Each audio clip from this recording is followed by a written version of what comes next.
Over 1 million cinema lovers have already subscribed to Film Companion. What are you waiting for? Hit the bell icon and join our film family. The first thing you should know about The Batman is that it's a standalone film operating in its own continuity, which means that even if you aren't a comic book or superhero film connoisseur, and I'm certainly not, you can still wholly savor its broody brilliance. With this film director Matt Reeves, who earlier made Cloverfield and 2 of the rebooted Planet of the Apes films, accomplishes something rare. He takes a character and a world that has been in circulation since the 1940s. The first Batman film was released in 1943, and he refashions it into something new and thrilling. This Batman is an emotional, noir, David Fincher-esque take on the iconic character. The story, written by Matt and Peter Craig, positions Batman as a broken, tortured man struggling to clean up Gotham.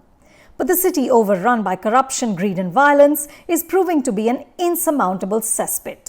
As Batman says, the city is eating itself. Into Gotham's murky depths arrives a chilling psychopath, the Riddler. Like Travis Bickle in Taxi Driver, the Riddler is hell-bent on cleaning up. His version of this includes severed limbs, blunt instruments, and even rats. Now Bruce Wayne, who has only been battling criminals as Batman for 2 years, must turn detective and find and stop the Riddler.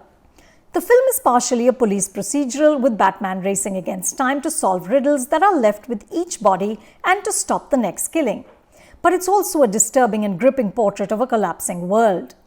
The government, police force, law enforcement agencies, all supposedly the good guys, are compromised.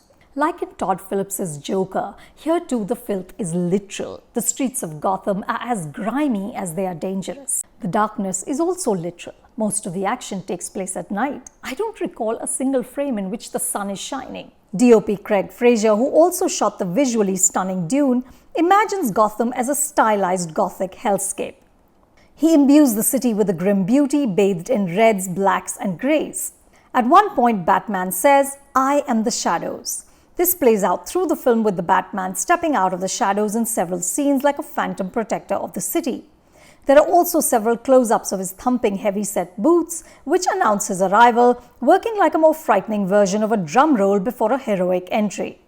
Yes, even the hero is a little frightening, because Bruce Wayne, and by extension Batman, also seems to be on the edge of a psychological precipice. The film wisely doesn't delve too much into the backstory of his parents' murder, but there is no doubt that Bruce is deeply damaged. Matt said in an interview that he wrote the part specifically for Robert Pattinson.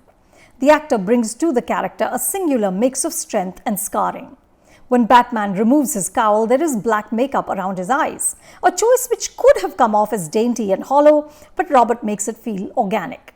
This is a man shrouded in pain. Even his hair, artfully arranged to fall over his eyes, seems to be in agony. The other casting choices are equally good. Zoe Kravitz makes for a slinky but strong Catwoman. The friction between her and Batman is exactly enough to make us want more.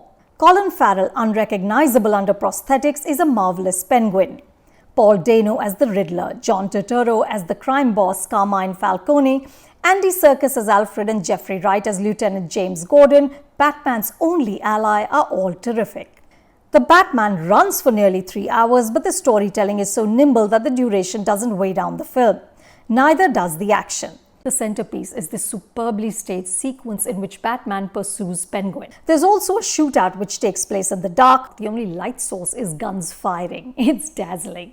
In 2019, Martin Scorsese, in response to a question by Empire magazine, said that Marvel movies seem closer to theme parks than cinema, which set off a heated global debate with artists weighing in on both sides. Most recently, Tom Holland argued the case that this isn't so. They are, he told The Hollywood Reporter, real art. I think The Batman might work as valuable ammunition in this argument. You can see the film at a theatre near you. Don't forget to wear a mask. For more reviews like this, subscribe to Film Companion and do check out our website filmcompanion.in.